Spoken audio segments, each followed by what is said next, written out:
Sejak tahun 1950-an, sampah plastik yang dihasilkan di dunia berjumlah lebih dari 9 miliar ton, di mana pada tahun 2015 hanya 9% sampah plastik yang didaur ulang untuk pembuatan produk plastik lagi. Kemudian 12%-nya digunakan untuk insinerasi atau teknologi pengolahan sampah, yang bertujuan untuk memperoleh energi listrik pada pembangkit listrik tenaga sampah. Sedangkan sisanya yaitu 79% berada di tempat pembuangan sampah dan di lingkungan lain seperti di sungai atau di lautan. Hal itu terjadi karena banyaknya sampah plastik tersebut, bro. Nah, sebelum lanjut, tolong support channel ini dengan tekan like dan subscribe-nya, bro, agar channel ini bisa terus berkembang. Oke, kita lanjut ke videonya. Pada awal tahun 2000-an, seorang profesor kimia di India yang bernama Raja Gopalan Pasupadan berhasil membuat inovasi untuk menggunakan sampah plastik sebagai bahan campuran aspal, bro. Dalam proses pengolahannya, tidak banyak membutuhkan mesin berteknologi tinggi, dan prosesnya ini sangatlah sederhana sekali, di mana sampah plastik yang sudah disortir kemudian dikumpulkan dan dikirim ke pabrik pengolahan. Selanjutnya, sampah plastik tersebut dihancurkan dengan trading mesin, sampai menjadi butiran-butiran kecil yang disebut dengan palet yang berukuran 2 mm sampai 4 mm, bro. Setelah itu, palet tersebut dicampurkan ke bebatuan agregat lalu dipanaskan hingga suhu 170 sampai 280 derajat Celcius pada alat yang bernama hot mix plant. Di dalam hot mix plant ini, pelet plastik menjadi leleh, dan lelehan pelet tersebut kemudian menjadi lapisan tipis yang menyelimuti bebatuan agregat.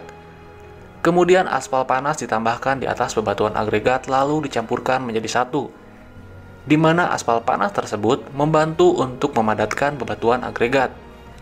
Dan selanjutnya campuran tersebut dikirim ke lokasi pembangunan jalan untuk proses pengaspalan jalan di India, bro. Karena penggunaan sampah plastik tersebut menggantikan 10-15% penggunaan aspal, hal baiknya penggunaan sampah plastik tersebut dapat menggantikan 10-15% penggunaan aspal, sehingga dapat menghemat biaya dari pengaspalan jalan, bro. Penambahan plastik lapisan jalan juga terbukti dapat memperlambat kerusakan dan meminimalkan pembentukan lubang. Lalu kandungan plastik juga terbukti meningkatkan kelenturan permukaan jalan. Dan setelah 10 tahun jalan dari sampah plastik yang dibuat oleh profesor dari India itu digunakan, belum menunjukkan tanda-tanda mengalami kerusakan atau berlubang, bro.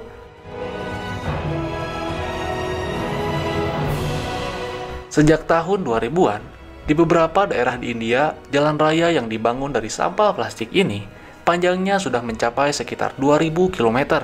Menurut perhitungan profesor dari India tersebut, dengan menggunakan sampah plastik untuk membuat jalan, dapat mengurangi 3 ton karbon dioksida di setiap kilometer jalan. Serta dalam segi ekonomi, dengan penggunaan plastik dapat menghemat sekitar 670 US dollar atau setara dengan 9,7 juta rupiah per kilometer jalan, bro.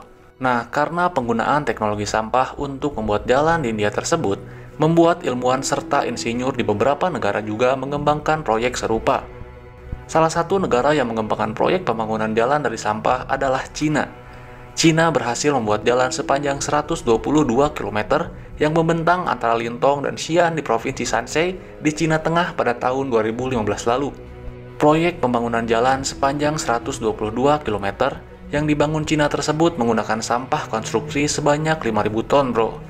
Dan penggunaan sampah konstruksi untuk jalan sepanjang 122 km tersebut terbukti kuat dan tahan lama. Kedepannya proyek pembangunan jalan menggunakan sampah konstruksi di Cina ini akan mulai dikerjakan dalam skala yang lebih besar. Dan sejak jalan sepanjang 122 km itu dibuka untuk umum, hingga saat ini belum ada kecelakaan yang terjadi akibat jalan raya dari sampah. Negara yang mengembangkan konstruksi tersebut selain India dan Cina adalah Amerika Serikat. Amerika Serikat juga sudah menggunakan teknologi pembangunan jalan dari sampah plastik, bro. Salah satu daerah di Amerika yang membangun jalan raya dari sampah plastik adalah di salah satu jalan di Los Angeles, California. Konstruksi jalan dari sampah plastik ini dikerjakan oleh perusahaan yang bernama Neo yang berlokasi di California.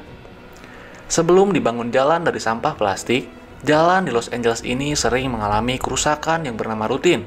Rutin merupakan kerusakan pada jalan raya yang berupa penurunan memanjang pada jalan, yang terjadi akibat beban dari kendaraan, bro.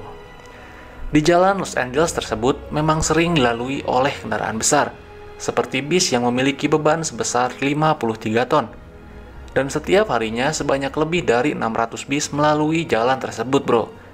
Namun setelah jalan di Los Angeles direnovasi dan dibangun jalan dari sampah plastik, jalan tersebut tidak mengalami kerusakan rutin lagi.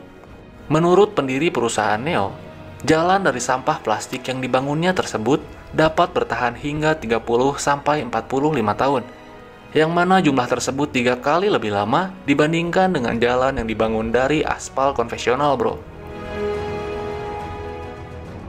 Sedangkan di Indonesia sendiri pada bulan Juni tahun 2017, Kementerian Koordinator Bidang Kemaritiman telah menandatangani MOU dengan India untuk transfer teknologi dan penggunaan hak paten atas teknologi sampah ini.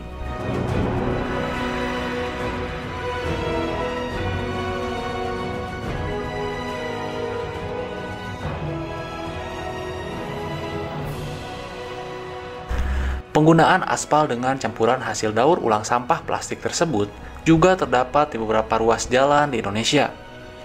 Berdasarkan hasil penelitian yang dilakukan oleh PUR Indonesia, membutuhkan 2,5 ton sampah plastik untuk jalan sepanjang 1 km dengan lebar 7 meter. Sedangkan untuk jalan dengan beban lalu lintas berat, dibutuhkan 2 lapisan plastik sehingga kebutuhannya ini mencapai 5 ton sampah plastik. Pengembangan teknologi penggunaan sampah plastik ini juga dikembangkan oleh 3 perusahaan di Belanda, bro. Perusahaan dari Belanda tersebut menyumbangkan keahlian dan pengalamannya untuk membuat jalan yang dinamakan plastic road. Plastic road ini merupakan jalan yang dibuat dari bahan dasar plastik daur ulang, namun memiliki konsep prefabrikasi modular yang dipasang dengan cara dirakit, bro. Plastic road ini memiliki beberapa kelebihan, yakni ringan dan 3 kali lebih tahan lama dibanding pembangunan jalan dengan cara tradisional. Meskipun ringan, plastic road ini dapat menahan beban berat dari berbagai macam jenis kendaraan, serta dapat bertahan dalam kondisi cuaca yang sangat ekstrim sekalipun, bro. Selain itu, penggunaan plastic road juga 70% lebih cepat daripada pengaspalan secara konvensional, bro. Pada plastic road ini memiliki bagian ruang kosong di dalamnya. Ruang kosong tersebut dapat digunakan untuk berbagai keperluan, seperti untuk tempat kabel pipa, serta untuk menyimpan genangan air hujan. Nantinya genangan air hujan di dalam ruang kosong tersebut akan meresap ke bawah plastic road, menuju ke lapisan tanah di bawahnya. Nah, berbeda dengan jalan aspal dari sampah plastik yang dibangun di India atau di tempat lainnya. Plastic road ini sama sekali tidak menggunakan aspal, bro. Bahan yang digunakan plastic road ini hampir seluruhnya terdiri dari plastik daur ulang dengan hanya lapisan agregat yang sangat tipis di bagian atasnya. Untuk setiap 1 meter plastic road menggunakan lebih dari 25 kg sampah plastik, yang mana dapat mengurangi emisi karbon hingga 52% dibandingkan cara konvensional. Untuk saat ini, Belanda memiliki 2 jalan dari plastic road yang digunakan untuk jalur sepeda. 2 jalan tersebut merupakan proyek yang masih dalam tahap pengembangan, dan ketika selesai nanti, plastik ini akan dipasarkan secara global. Nah, segitu saja untuk video kali ini. Mohon maaf jika ada informasi yang kurang lengkap atau nada pengucapan yang kurang tepat. Sampai jumpa lagi di video selanjutnya.